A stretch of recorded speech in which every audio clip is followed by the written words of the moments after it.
recuerda, nos hace conscientes de algo muy particular, y es que todo el tiempo, los tiempos apuntan a que ya el Señor viene. Muchos le tienen temor al libro de Apocalipsis y a todo lo que tiene que ver con la escatología, ¿no? ¿Por qué? Porque no lo conocen, porque nunca lo han leído, porque nunca se han dado la tarea de escudriñar a profundidad todo lo que tiene que ver con el libro. Y hoy vamos a ver algo muy particular, y es que la escatología bíblica no tiene el propósito de aterrorizar, de darle temor a la gente. Dice el apóstol Pablo que la escatología es para alentarse los unos a los otros. En otras palabras, la escatología lo que tiene que darnos a nosotros es fortaleza y gozo, darnos fuerzas para poder soportar las pruebas por las que nosotros a diario vamos a vivir. El libro de Primera de Pedro, capítulo 3, habla de que esta leve tribulación, y mire que dice leve tribulación, que nosotros tenemos que soportar, y dice, y no es comparable. Y cuando nosotros estudiamos el texto, lo que significa comparable, el apóstol Pedro nos está llevando a que identifiquemos que lo que nosotros podamos sufrir en el Señor, así sea que usted vaya a durar 100, 150 años y el Señor no viene, no se compara con ¿qué? Con toda una eternidad. ¿En qué? En gozo, en armonía y viviendo todas las promesas que Dios tiene para nosotros, que de hecho son buenas. Amén. ¿Son de qué?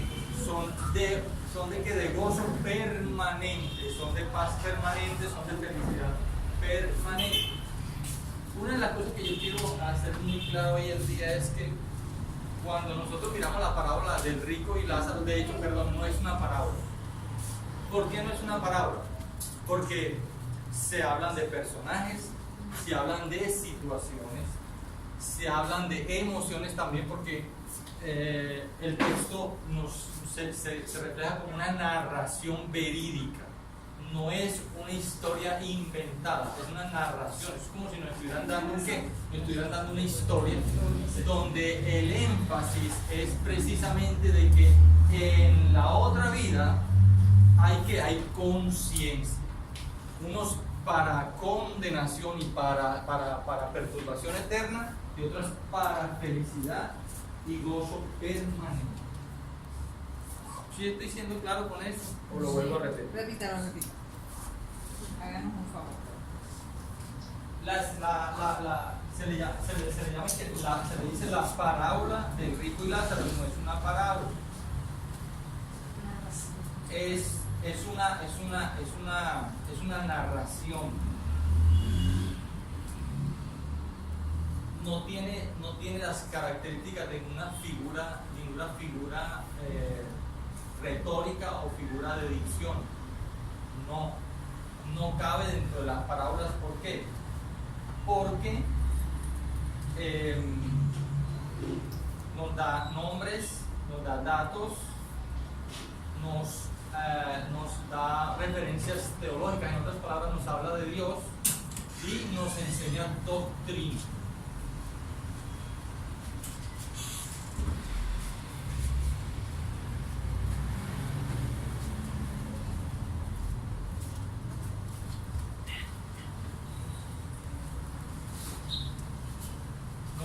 Doctrina.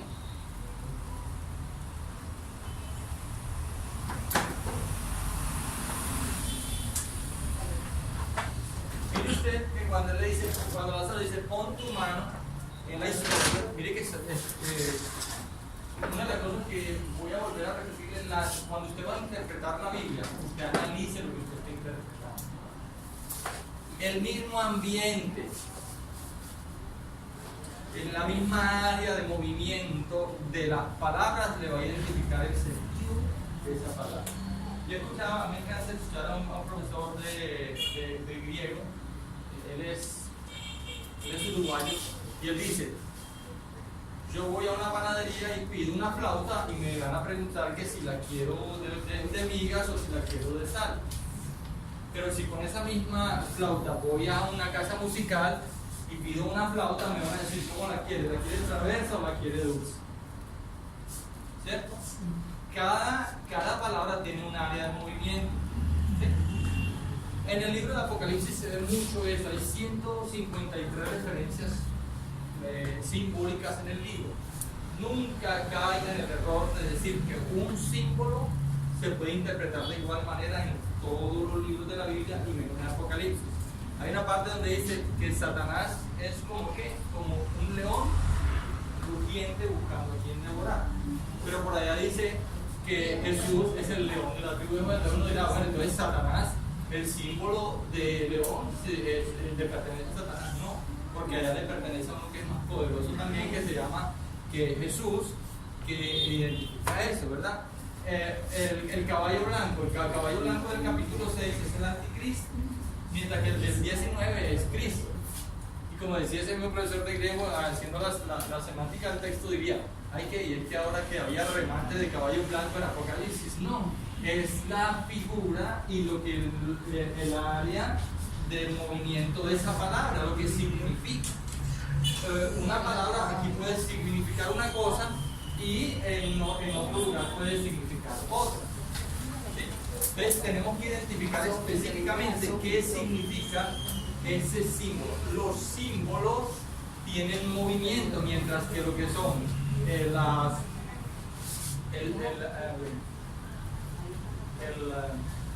tipo y el antitipo no se mueven.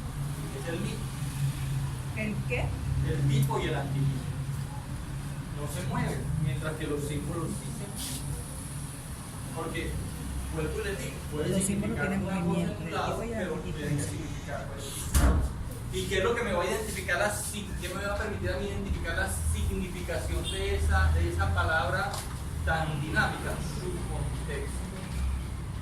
La misma narración natural como tal me va a identificar eso, pero también tengo que identificar si me están hablando en verso. Si es un poema, no lo puedo interpretar igual que cuando lo estoy interpretando como una narración, como un acontecimiento, como una historia. Y entonces vamos a lo que hablábamos al comienzo de la clase de Daniel. Mire bien que está leyendo usted. Si está leyendo una letra, si está leyendo una historia, si está leyendo un poema, si está leyendo una profecía. Primero, y luego entonces usted va a identificar por lo que lee cómo usted puede darle cómo le va a dar una significación a lo que está. ¿Sí está diciendo claro? Hay una pregunta. ¿Sí? ¿Qué es un tipo y un antitipo? El tipo es a lo que se apunta. El antitipo, en el Antiguo Testamento, el cordero era tipo de quién? De Cristo. O sea, el cordero a lo que apunta. El tipo apunta a algo. Y el antitipo es lo contrario. Apunta a algo. Eso lo debieron narrar ustedes en el ejército. El tipo apunta. Cristo es tipo del Cordero Pascual. Era la sombra y la realidad, ya Cristo manifiesto, ese sería el cumplimiento de ese tipo. Entonces, en la historia del rico y Lázaro, vamos a ver que cuando él dice toma mi mano, estamos viendo que viendo pensamientos, se nos narra pensamientos. Hay una narración, pero se nos expresan pensamientos, se nos expresan sentimientos, se nos expresan también actitudes, racionamientos también. Entonces eso claramente nos permite a nosotros concluir de que hay conciencia en la otra vida. Hay conciencia. Hay conciencia en la otra vida. ¿Está claro ahí? Pero hay conciencia en la otra vida. ¿Usted se refiere en lo que nos está diciendo ahí cuando el rico está allá en porque exacto, el que se está mostrando, en la narración se están mostrando dos aspectos. Pero hay conciencia en el uno de alguien que murió sin fe y alguien que murió en fe. Y nos está mostrando en la narración el destino de ambos. Y se nos está revelando las características, algunas características de la condición del ser humano, de aquel que muere en el Señor y el que no muere en el Señor. Y bueno, a medida que vayamos pasando vamos a mirar algunas cositas que tienen que ver con eso. Porque si vamos a hablar de escatología, cuando hablamos de escatología estamos hablando de escatos, es con lo postrero, lo final, lo último, y logía es el estudio o el tratado. Entonces siempre hemos dicho que es el estudio, la escatología es el estudio de las cosas que tienen que ver con la segunda venida del Señor Jesucristo y todo lo que envuelve su acontecimiento, lo último, lo postrero, lo final. Para yo hablar de esto, tengo necesariamente que hablar de muerte. Y mire, el tema de muerte me encantó, nada más pude ver 2, 3 términos, 3, 4 términos en el texto, en el idioma original hay 10 términos diferentes para hablar de muerte. Hay una muerte que es una muerte física. 10, pero en el Hay una muerte espiritual y hay una muerte que es la segunda muerte.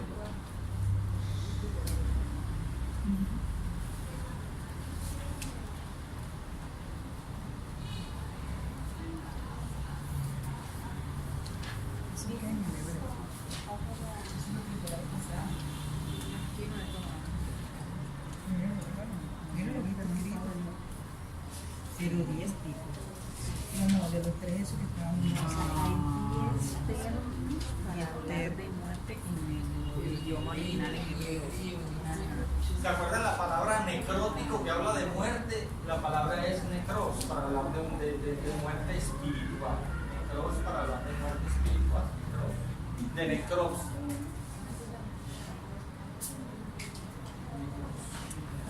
ellos se volvieron necróticos. Ellos están guardados.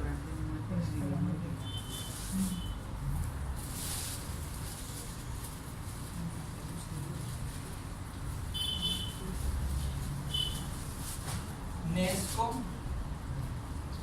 habla de muerte física y esta es Tánatos. No sé si se acuerdan que había un almacén que se llamaba Tánatos. ¿Por qué se llamaba Tánatos? Porque el dueño de ese almacén le colocó Tánatos a ese almacén. Es la pregunta. La gente entraba a comprar a Tánatos, pero no se imaginaba qué significaba Tánatos.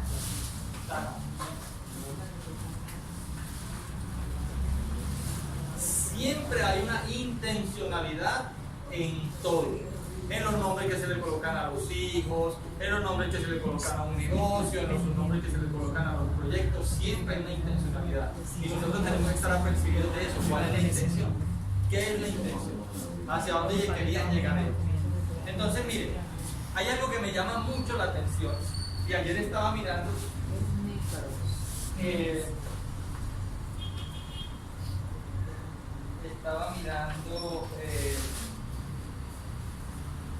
el libro de Hechos capítulo 7 donde habla de Esteban. ¿Sí? Esteban. Dice que Esteban, alguien que por favor me lea, creo que es el 7, ya le digo. Eso es en Hechos. ¿Qué libro? Hechos 7. ¿En el principio? No. ¿Qué versículo? El 50, vamos a leer del 57. Desde el 57. Entonces ellos, dando grandes voces, se taparon los oídos y arremetieron a una contra él. Y echándole fuera de la ciudad, le apedrearon, y los testigos pusieron sus ropas a los pies de un joven que se llamaba Saulo. Y apedreaban a Esteban mientras él invocaba y decía: Señor Jesús, recibe mi espíritu. Y puesto de rodillas, clamó a gran voz: Señor, no les tomes en cuenta este pecado. Y habiendo dicho esto, murió.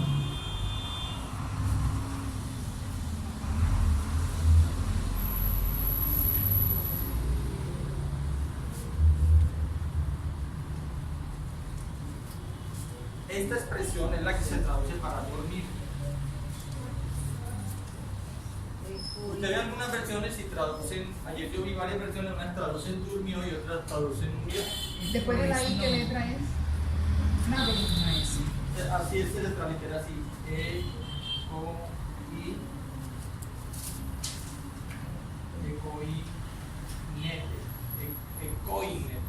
Ecoinete, porque aquí está la señal,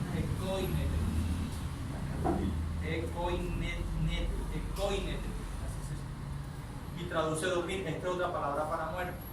Pero mire algo, ¿por qué el escritor usa esa palabra?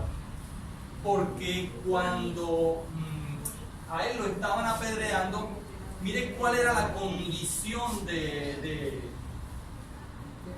Esteban. ¿Qué estaba viendo Esteban? El cielo abierto. Y él estaba, y le tiraban las piedras. Era una lluvia. Yo creo que no podía ver de la lluvia de piedras que le estaban dando. Y cada peñón era un golpe en el cerebro, le rompía y le sacaba parte de su piel, otra en la nariz, en los ojos. Y usted imagínese hágase una idea. Él estaba recibiendo la arremetida de una turba furiosa que quería matarlo. Cada piedra no era algo suave, era el desprecio de todo aquel grupo. Pero ¿sabe algo? Para él no significaba nada, porque él tenía puestos sus ojos en quién. Él tenía una experiencia espiritual. Para él, su muerte no fue una muerte dolorosa, aunque para los otros demás sí. Para él era una muerte dulce, placentera y linda, porque él ya no estaba allí, ya su cuerpo y su mente estaba totalmente imbuida en Dios. Por eso el escritor va a usar la palabra dormir. Los que mueren en el Señor duermen, porque su muerte dice que la muerte de los hijos de Dios es una muerte muerte placentera, es un sueño placentero, es como un dormir, es como un descansar. Pero, profe, la palabra dormir la utiliza ya en la nueva traducción. Sí, algunos lo van a traducir por muerte, a veces exactamente, pero... y algunos habiendo hecho esto, durmieron. Entonces, nosotros vamos a mirar el uso de la palabra dormir como un sinónimo de muerte en algunas partes de nuestra Biblia. Exactamente, porque yo imagino que en la Biblia de hebreo aparecerá esta palabra. Es más, yo tengo ahí la versión en griego y la pueden mirar, aparece ecoinete. Exacto. Y se traduce, la traducen como durmió o como morir. Y es que por eso la palabra cementerio es el lugar de los que duermen. Pero hay unos que duermen bajo terribles condiciones de espanto y de dolor, pero usted va a ver que Esteban no expresa dolor. ¿Qué expresa él? Expresa misericordia, compasión, no hay dolor, no está agarrándose la cabeza, no está gritando y está diciendo, Dios mío, ¿por qué estoy sufriendo esta muerte? Sino que por el contrario. Pero es que él tiene ahí una visión, entonces la misma visión se convirtió precisamente en eso, como en esa. Y mire que son cosas que usted puede observar cuando usted hace un estudio ahí profundo de la física como tal, del simbolismo que representa la muerte. Entonces, pero por ejemplo, muerte física, bíblicamente hablando, ya les dije que era el desprendimiento del alma.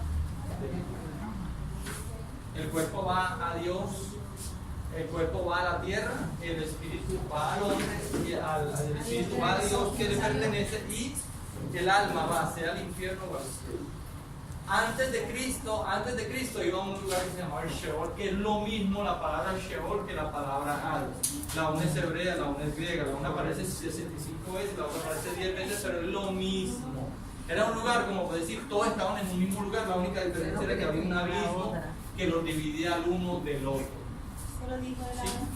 Y eso es lo que nos está enseñando la narración de Lázaro, porque hay un lugar que los separa, se podían ver, pero no podían pasar.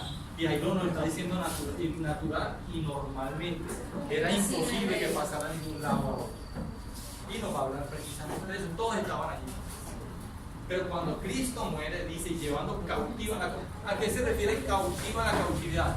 La cautividad se está refiriendo al pecado.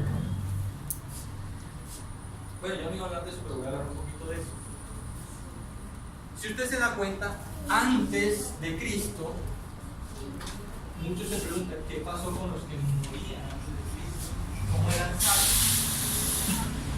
Son salvos por fe y obediencia en el futuro. Y quiero que no se le olvide esto. Fe y obediencia en el futuro. ¿Cuál futuro? Bueno, antes de hablar de cuál futuro, todos ellos tenían que ofrecer un sacrificio. Tenían que ir donde el sacerdote y cada año ofrecer un sacrificio. Pero dice que el derramamiento de ese sacrificio solamente cubría, de alguna manera aplacaba. Dios venía y miraba y bueno, que me están obedeciendo porque se están protegiendo. Era como una cuenta no pagadera. Cada año había que pagarlo. Era imperfecta. La ley y los sacrificios no tenían el poder de cambiar ni de transformar el pecado. ¿Sí? ¿Estoy siendo claro con eso? Entonces, su fe y su esperanza estaba en un Mesías. ¿En quién? En aquel que iba a venir a redimirlos de la deuda que tenían delante de Dios, que no era pagadera, a no ser que fuera a través de la fe en quién, en Cristo, pero Cristo era un futuro. Cuando Cristo muere y vence contundente, porque el único remedio para el pecado es quién, es la sangre de Cristo, no hay ningún otro remedio, es el único remedio. Para nosotros, ya nosotros somos salvos por fe y obediencia en el pasado. ¿En cuál pasado? En la cruz del Calvario. En lo mismo, en un derramamiento de sangre. Porque Cristo, en su sacrificio perfecto, entre otras cosas, dice que Él se hizo pecado. Ojo con eso, Él no se hizo pecado, no se hizo pecador. Ojo con eso. Que a veces le comienzan a hablar. Él no se hizo pecador. Porque Cristo no era pecador. Él se hizo pecado. En otras palabras, la esencia del pecado estaba sobre Él, más Él no era pecador. ¿Sí estoy siendo claro con eso? Si Él hubiera sido pecador, entonces invalidaba el ejercicio de la salvación. Su sacrificio salvífico hubiera sido invalidado, no tenía poder. Él tenía que ser perfecto para poder cargar la esencia del pecado y convertir la maldición del pecado en bendición. Por eso ya, como el libro de los Hebreos capítulo 9 y 10 nos va a decir que ya no hay necesidad de que ya nunca más necesitamos la sangre de machos cabríos. ¿Por qué? Sacrificio. Sí, exacto. No necesitamos ningún tipo de sacrificio porque Él vino y dice, se ofreció en sacrificio vivo y santo, dándole fin al pecado y redimiéndonos de tal manera que ya no había necesidad de estarse cubriendo, sino que ya él vino y quitó, no cubrió, sino quitó el pecado. Hay una pregunta que yo he leído ahí, pero yo la interpreto así, dice, en 1 de Pedro 3:19, dice, en el cual también fue y predicó los espíritus encarcelados. O sea, Jesucristo bajó al infierno. Y la gente que no obedeció y se esmigajó arriba del arca de Noé, porque no obedecieron, esa gente se perdió y Él bajó y les dijo, mira, ustedes están aquí es porque no se metieron en el arca. Y ahí se refiere. Cuando Él baja al cielo, Él no va a predicar el evangelio. Por eso, mira aquí dice, el cual también fue y predicó a los espíritus encarcelados. Sí, pero no predicó el evangelio de salvación. Sí, ¿no? Porque si Cristo, póngase a pensar, si Cristo va al infierno a predicar, el infierno se queda vacío, ni un perico queda, ni un rolo queda en el infierno. ¿Cierto que sí? Él lo que fue a dar testimonio de que él venció el pecado y la muerte, y eso venció el pecado y la muerte, y testifica de su victoria contundente sobre eso. Y recuerda que era necesario que así pasase, porque igual, bueno, después vamos a ver que hay varios juicios. Nosotros vamos a ver varios tipos de juicios. Vamos a ver el juicio de Israel, vamos a ver el juicio de las naciones, el juicio de Satanás, el juicio del Pima o de los galardones, y vamos a identificar el aspecto y las características de cada uno. Satanás va a ser juzgado, va a establecer un tribunal, pero ya él fue fue juzgado, la cruz del Calvario fue juzgado, sino que simple y llanamente le van a confirmar su La sentencia. para que él vaya al lago de fuego, al surgar final, producto precisamente de la Pero la misma tiene que Finalmente van a hacer oficial su sentencia. Entonces vamos a mirar eso más adelante, vamos a mirar acerca de esos 7 juicios y vamos a explicar lo que tiene que ver con eso. Entonces es como eso. Es como, bueno, hay tantas cosas que a veces no, pero cuando tú comienzas a analizar, la palabra evangelion ahí no traduce ahí como ir a predicar buenas nuevas, sino que traduce otra palabra que identifica ir a proclamar un grito de victoria. Eso es lo que él va al infierno. Él va a decirle, ustedes no quisieron creer, ustedes no guardaron su fe y su obediencia en el futuro. Como decirle, miren, yo soy el Cristo, el que iba a venir, el que y aquí estoy, ya vencí la muerte. Yo vencí el poder del pecado y divido. Para que Dios sea justo, para que la gente entienda que están allí por causa no de la injusticia de Dios, sino por ellos mismos. Es que miren, partamos de algo. Desde el principio, Dios no juzga, Dios no condena a nadie. Por cuanto todos pecaron, todos son pecadores. Aún hasta los niños nacen ya van para la condición de la maldición. No es que no, ese niño se va al infierno porque le robó el tercero al otro y porque eso no es por eso, sino porque ya nacen bajo consecuencias de maldición por causa de qué? Del pecado. Y Dios no, el propósito de Dios no era que el hombre se perdiera, que el hombre se fuera al infierno, el infierno era para Satanás, pero por la dureza del corazón. No es que los juicios y todas esas cosas son del Dios, es el hombre mismo que trae o acarrea los juicios sobre él. El deseo de Dios siempre va a ser el bien para el hombre, pero el hombre es el que acarrea. No que Dios es injusto, pero Dios es injusto. Dios determinó que tenía que haber que hay una justicia y que la justicia tiene que cumplirse.